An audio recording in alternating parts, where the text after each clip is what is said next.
Good evening. I'd like to welcome you to this meeting of the College Station Independent School District Board of Trustees. If I have to use my mom voice, I will.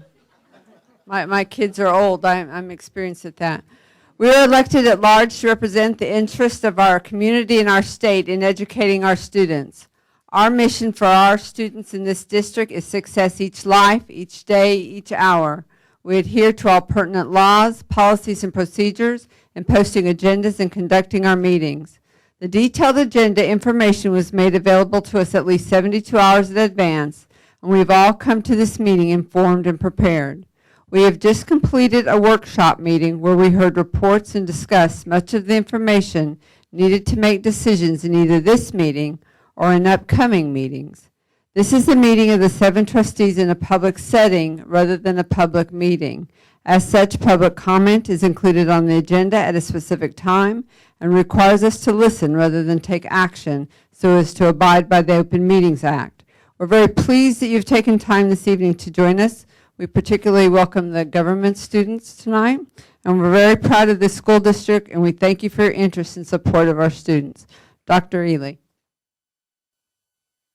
Thank you, Dr. Were you all able to hear Dr. Yokin? No? Okay, just checking. Sorry, I couldn't resist. We'll begin this meeting like we do all meetings with our pledges of allegiance to the American flag, Texas flag, and our moment of silence. And here to present our 2 students to lead us in the pledges is Dr. Margie Martinez, principal of Timber Academy High School, and she will introduce our 2 folks.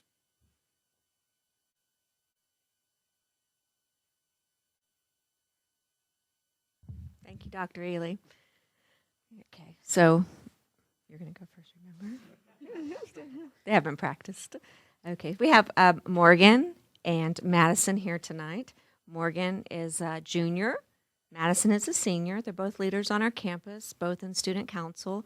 Also, Morgan is on the superintendent's cabinet, and they are going to lead us tonight in our pledges and moment of silence. Please stand.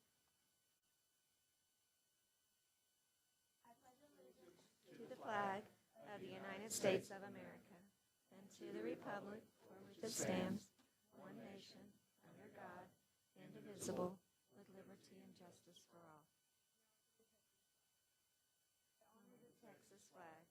I pledge allegiance to thee, Texas, one state, under God, one and indivisible.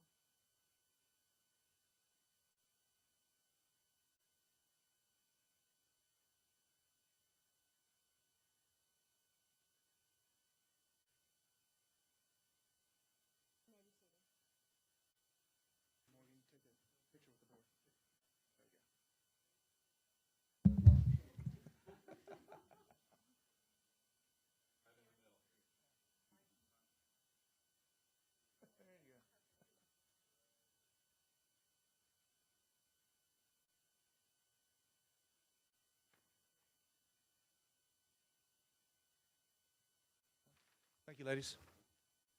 This is the part of the meeting where we have recognitions. A lot of times we have student recognitions. Sometimes we have staff recognitions.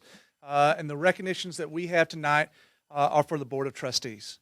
January has been proclaimed as School Board Appreciation Month and has been decreed by Governor Abbott.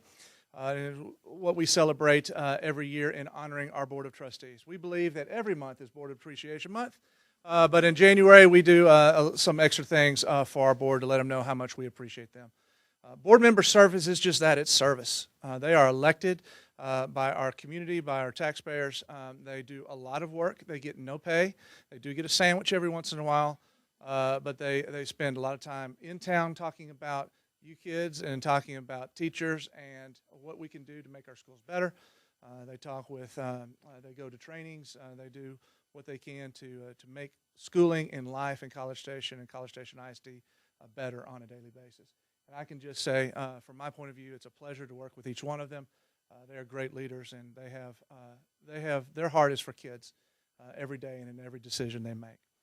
We have a few words. Chuck has a few words we're going to say about them. We have a little gift, a token of our appreciation for them. So I'll hand over to Chuck. All right.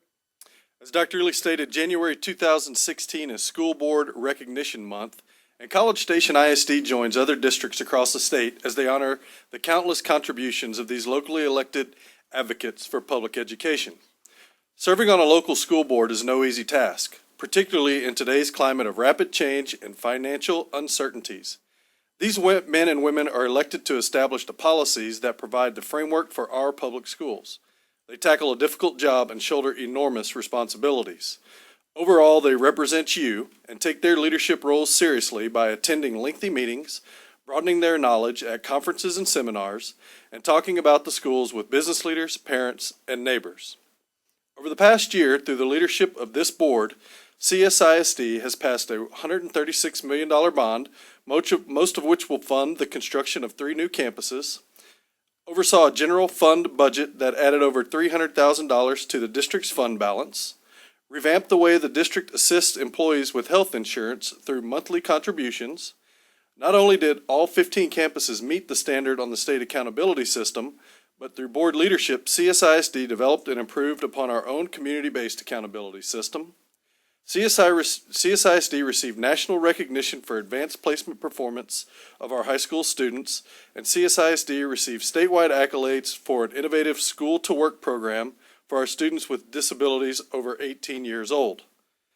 That's just a few of the many amazing things that happened under this group's leadership. Our children in our community benefit every day from the hard work and long hours contributed by our trustees. Serving as a crucial link between the community and classroom, this board is ultimately responsible for an annual budget of $97 million, 13,000 students, 1,650 employees, and 16 campuses. While January is School Board Recognition Month, we appreciate the job these trustees do all year long. Let's meet our trustees. You ready? All right. Place 1 is Mike Nugent.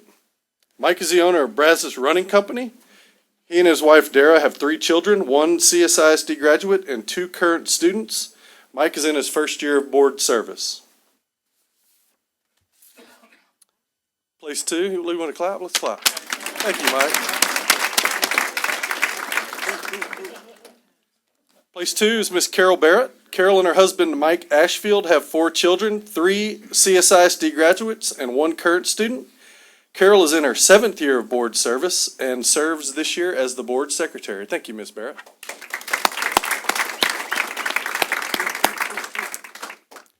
Place 3, Dr. Michael Wesson.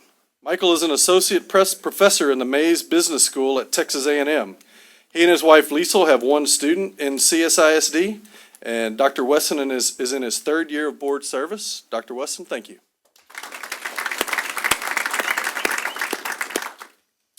Place 4 is Mr. Jeff Harris. Jeff is an attorney with the Ellison firm in College Station. He and his wife Deanna have 2 children, both students in the district. Jeff is in his 6th year of board service and serves as the board vice president this year. Thank you, Mr. Harris. Place 5 is Mr. Quinn Williams. Quinn is a home builder and remodeler and owner of Quinn Williams Construction. He and his wife Kim, who they both happen to be CSISD graduates, by the way, have 3 children, 1 current student, and 2 graduates of College Station ISD. Quinn is in his 3rd year of board service. Thank you, Mr. Williams. Place 6, Michael Schaefer. Mr. Schaefer is a home builder and owner of Schaefer Custom Homes. He and his wife Sandra have 2 children, both CSISD graduates. Michael is in his 2nd year of board service. Mr. Schaefer, you get to keep his? All right. And place 7, last but not least, certainly, Dr. Valerie Yokin. Valerie is a Schlumberger Fellow and Technical Director for Production Integrated Services here in College Station. She and her husband, John, have had 3 children in CSISD. Valerie is in her 8th year of board service, and she is currently serving as the Board of Trustees President. Thank you, Dr. Yoker.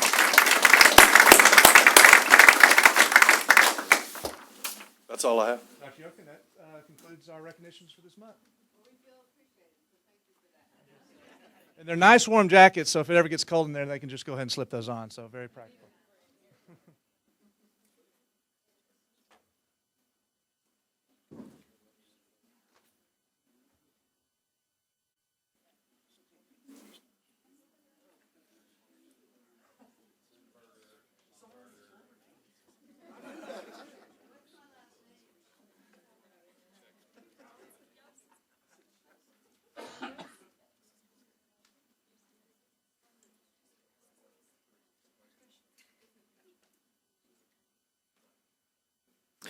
Well, thank you for that. I think January is always a good month because we do get an opportunity to stop and think about some of the things that we've done over the year. And we had a lovely dinner tonight, and so thank you for that as well. Though I did find out that one of our board members does not like mushrooms, which I thought was great because that meant that was more for me. So we're going to move to the recognizing first off the art. Obviously, we are starting a new semester, but we have some great art pieces that are being displayed. In the art tonight is from Forest Ridge Elementary, Cypress Grove Intermediate, Oakwood Intermediate, and Timber Academy.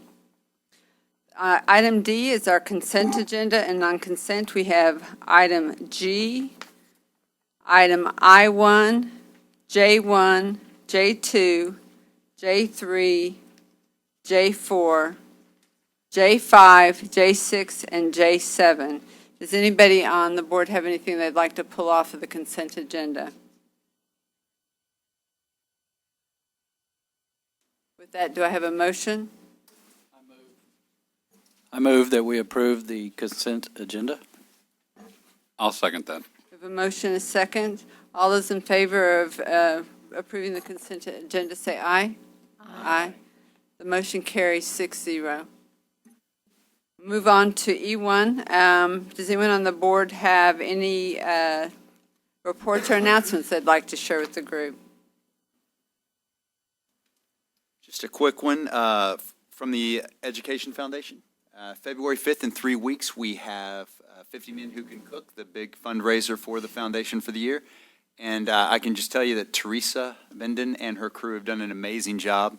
I know they set records every year with amount of money raised for the foundation, and she got very ambitious and had a $130,000 goal. And as of today, it's pretty close to $139,000. So kudos to them, and you can still get your tickets from any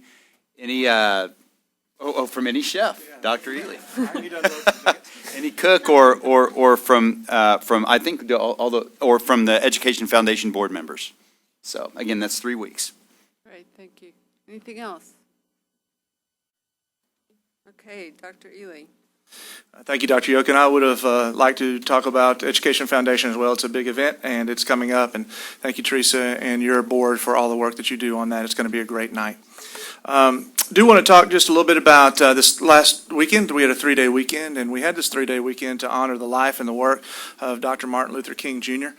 I just want to say I had the pleasure, along with several people in this room, to participate in the Martin Luther King Jr. March from Sadie Thomas Park to Kemp Carver Elementary in Bryan. It was great to be out with a lot of folks in the community, leaders in the community, people who really have the same vision for the world that Dr. King did, and so that was a great opportunity for us. Other than that, in the district right now, we are in the process of ramping up for staffing and budgeting. So we will be bringing that to the board over the next few months as we move towards our summer and finalizing the budget. And so that's kind of what we're working on right now. Good. Thank you for that. Ms. Horn, do we have any hearing of citizens? Okay, so we will move to H1 and receive a report related to CSISD Social Emotional Learning Initiative. Dr. Ely. Thank you, Dr. Yokin. Last summer, when the administrators of the district, last summer when the district administrators got together, we put a real focus on a couple of areas of leadership in the district. The first one was coaching, really working with our teachers to coach them and coach each other to improve our skills in the classroom, being able to deliver knowledge and really get the best out of our students. The other area that we've really been spending a lot of time working on is the aspect of education that sometimes goes unnoticed, and that's the social emotional learning of kids. We have CELT, what we call CELT teams at every one of our campuses. We've had training. We've done a lot of work coming together this year and bouncing ideas off of each other and really providing leadership for our kids. We know that for some kids, they really must be locked in and must be have a sense of affiliation with their school. And I think the work that we're doing in social emotional learning really facilitates this. With better words and more information on that, we have Kelly Kovacs, our Director for Instruction and Leadership Development, who'll talk a little bit about our social and emotional learning initiative. Thank you, Dr. Ely. I'm pleased to be here this evening to talk a little bit about social emotional learning in College Station ISD. A few goals for tonight. We'd like to just talk a little bit about what is social emotional learning, because some of you may not be familiar with that term. Then we'll talk a little bit about what specifically we're doing in College Station ISD, and then some of our challenges and goals as we move forward. So I could say some words about generally what social emotional learning is, but this 2-minute video I think does a really nice job of illustrating that. So we're going to start with that. So if you'll bear with me for a moment.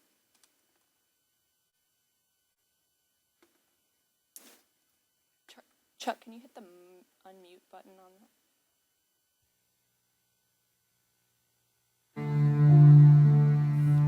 When a child is born, we do everything we can to protect them, nurture them, love them. A child's heart and mind are fragile. As they grow, we want to teach them everything we know. We send them to school to fill their minds with wonderful knowledge, to give them the tools they need for life. At school, they get a taste of what things are like in the world outside. There is friendship, romance, disappointment, embarrassment, discrimination, and bullying. But are the tools we give them enough to prepare them for this world? We have an enormous responsibility and an amazing opportunity. If we truly want to prepare them for the world outside, we must also educate the heart. Because to navigate the world outside with compassion, acceptance, and tolerance, we need to teach them compassion, acceptance, and tolerance. This can begin in our schools, and it can start today. It can happen at hockey practice, dance class, at day camps, and music lessons. And it's already happening around the world with astonishing results. If we want our children to grow into socially and emotionally capable young people, we must ask for a balanced education that puts importance on educating both the mind and the heart.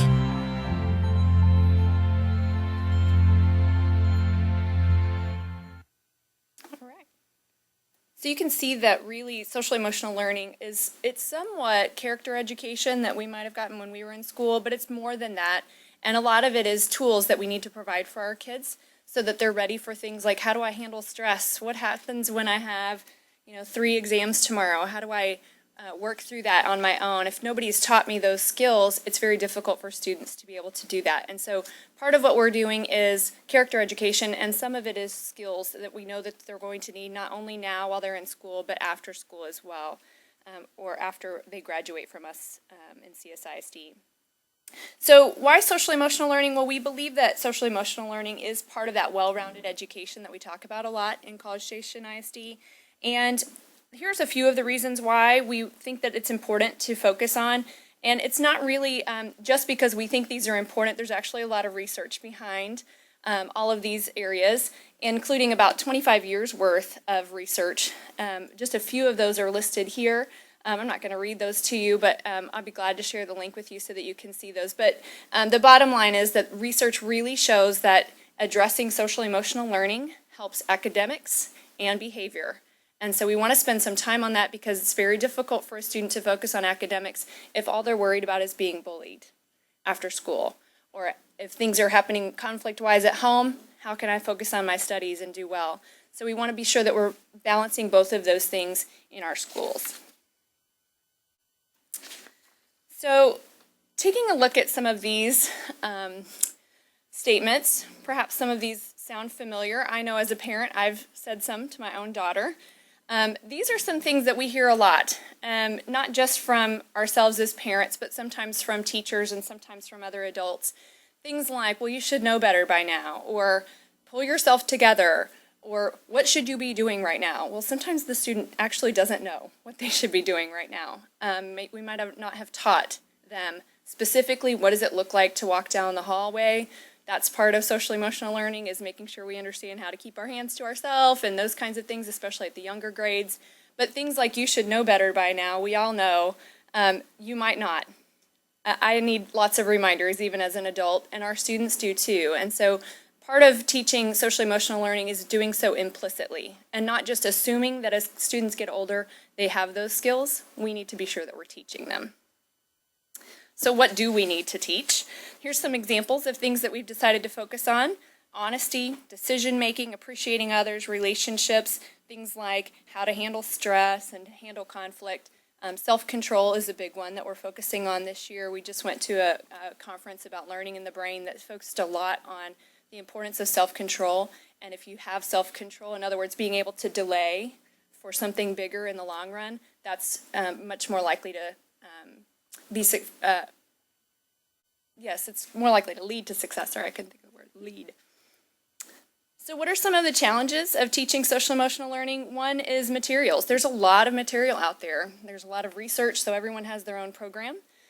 Those are often costly. And sometimes they're not really tailored to what we need in our district. So one of the things that we're going to be talking about in next steps is what do we do about that in terms of materials. Time is another issue we hear sometimes. It's actually not part of any sort of written curriculum from the state, but we know that it's important, so we want to make sure that we find time for it during our school day. And it takes time to develop those materials that we talked about, making sure that they're really addressing what we think our kids need in our district. So what are some of our next steps? We are working on, with our social emotional leadership teams, as Dr. Ely mentioned, we've got teachers and administrators who come together several times a year together as a whole district, but they often have meetings at their campus level as well. And they're working on ready-to-use lessons, things that I can, as a teacher, immediately take and use with my students. Sometimes it's a visual, sometimes it's a video, sometimes it's just something they're going to talk about. They might read a book together and talk about it to give students some tools. So that's one of the things that we're working on. We're also trying to find an option where we can put some student and parent lessons online, because as a parent, sometimes we need to know some of those things too. We've started to address that a little bit with our Facebook CSISD Connect. So we try to give some things for students and parents that way, but we're looking for something maybe a little bigger. And then we're also working on continuing strong professional development opportunities. You all have been invited. This is a reminder that we would love to see you on February 9th in the CSHS auditorium as part of our professional development that day. It'll be a full day training for our campus teams, but in the afternoon, Liz Murray, who's the speaker who talks about our Homeless to Harvard story, will be there from 2 to 3. We'd love to have you there so you can hear a little more from her.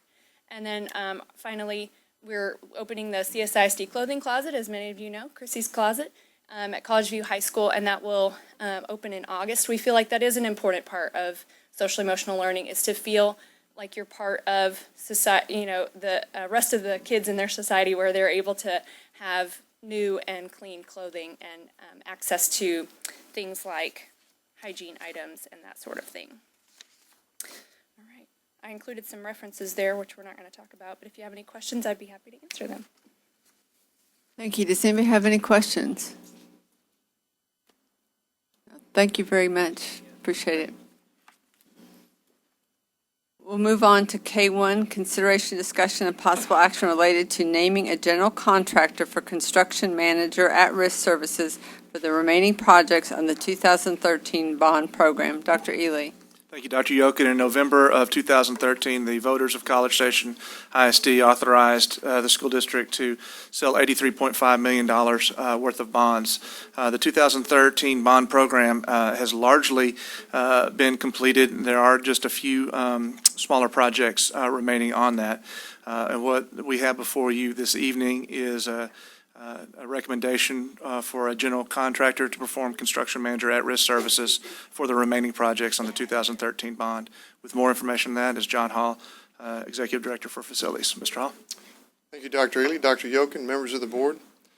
Back in November, Joris Construction, who has been the district's construction manager at-risk contractor for the 2013 bond package, requested that they be allowed to complete their existing construction projects and not take on any further construction work.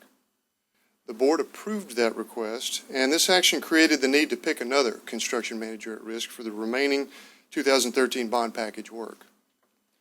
A request for proposals, or RFP, for CM at risk services was sent out in December, and a review committee consisting of Clark Ely, Mike Martindale, John Hall, Theo Rouse, and Mark Pantel evaluated the submittals received from the 4 responding firms. Those firms were Dudley Construction, Alco Construction, Pepper Lawson Construction, and Dramala Construction. The committee met on January 7th and shortlisted Pepper Lawson Construction and Dramala Construction for interviews based upon the requirements listed in the RFP. The interviews were held on the afternoon of January the 11th, and that same group, along with Michael Schaefer and Melissa Fleming from VLK Architects, interviewed and ranked the 2 firms in accordance with the criteria listed in the RFP. The results of that ranking are as follows. First place, Pepper Lawson Construction. Second place, Dramala Construction. Pepper Lawson had the lowest fee percentage and pre-construction services costs and impressed the committee with their references, great reputation for completing projects on time and under budget, and their professionalism. So it is recommended that the Board of Trustees of College Station Independent School District approve the ranking of the respondent firms as outlined above. It is further recommended that the Board of Trustees authorize the superintendent or his designee to negotiate and execute a contract with Pepper Lawson Construction to provide pre-construction services and construction manager at risk services related to the remainder of the 2013 bond package projects. And with that said, I'd love to answer any questions you may have about it. Thank you. Does anybody have any questions? I have just one. Has our process complied with the legal requirements related to finding the construction manager at risk, but also the requirements in our bond documents? Yes, it is. You will recall that the 2013 bond that we identified as our construction delivery model, construction manager at risk, was the sole construction delivery model. So that is why we had the need to go in and get another construction manager at risk. And so, yes, it does follow what we had said to the voters prior to the 2013 bond election.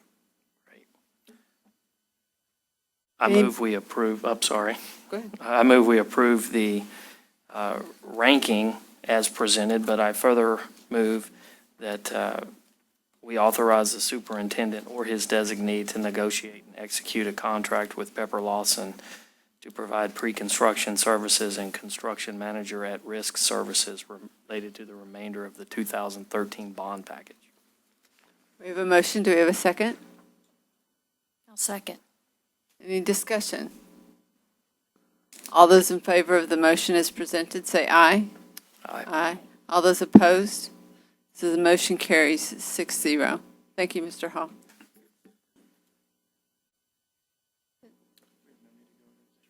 Okay, though executive session was on the agenda, we're not going to go into executive session. So with that, we adjourn, and those of you from government really lucked out well, didn't you? Way to go in January.